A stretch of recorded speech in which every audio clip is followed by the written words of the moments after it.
So we're going to prove this, and to kind of get an idea what's going on, let's just say just see what's going on. When n is 3, it's saying that the first term plus the second term plus the third term should equal 3 times that mess, right? So the first term here is 2, and then 6, and then 12, so that's 20. And notice each one of these numbers are given by this formula. 1 times 1 plus 1 is 1 times 2. When n is 2, to get the second term, that's 2 times 2 plus 1 is 3. 2 times 3 is 6. And then when the third term, n is 3, so 3 times 3 plus 1 is 4. 3 times 4 is 12. That's where those are coming from. So this is 20. And that should equal, when n is 3, this is 3 times 4 times 5 divided by 3 is indeed 20. So, I don't know if that was super clear, but that's what's going on in this formula. We're trying to prove that if you were to take a sequence, so if you wanted to add up the first 100 terms of this, all you would have to do is plug in 100 to that, and that would give you that. So now to prove it by induction, we're just going to follow these steps. We're going to prove it's true when n is 1.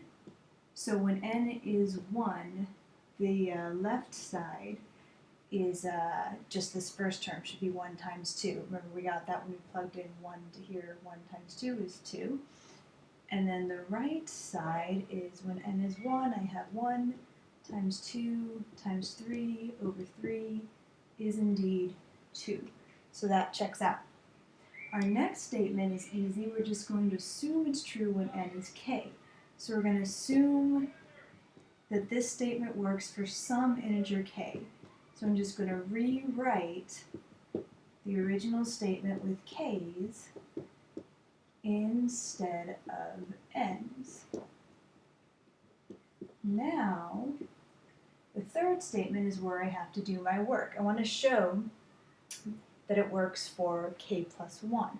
So my goal is to show that the first term plus the second term plus the third term plus the dot dot dot plus the kth term plus a k plus 1 term.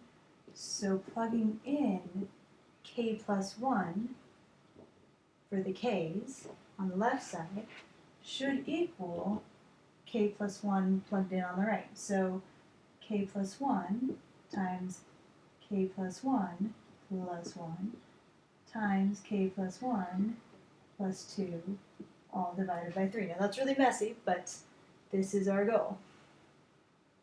Now the first step in proving this is, remember, this whole first part here matched this whole first part down here. And I assumed from my second statement, my induction hypothesis, that this whole first part equaled that mess. So I'm going to replace all of this with what it equals that. So I have k times k plus 1 times k plus 2 all over 3, and then plus this part here, which is k plus 1 times k plus 2. I'm going to try to show that it equals that. So I'm not going to work with that side yet. I'm just going to try to whittle this side down to that.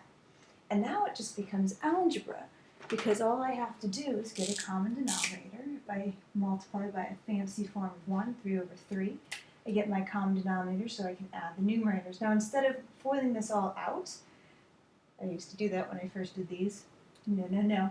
Look for a common factor. That's going to make your life a whole lot easier. So when I go to add the tops, notice they both have a k plus 1 and a k plus 2. So factor that out of them, k plus 1 times k plus 2, which will leave you with a k from this piece and a 3 from this piece. Much easier. So those got factored out, leaving you a k and a 3. So I have k plus 1 times k plus 2 times k plus 3 over 3. Now does that equal that mess over there? Oh my gosh, I think it does, right? There's our k plus 1. K plus 1 plus 1 is 2. K plus 2. K plus 1 plus 2 is k plus 3, and that's over 3.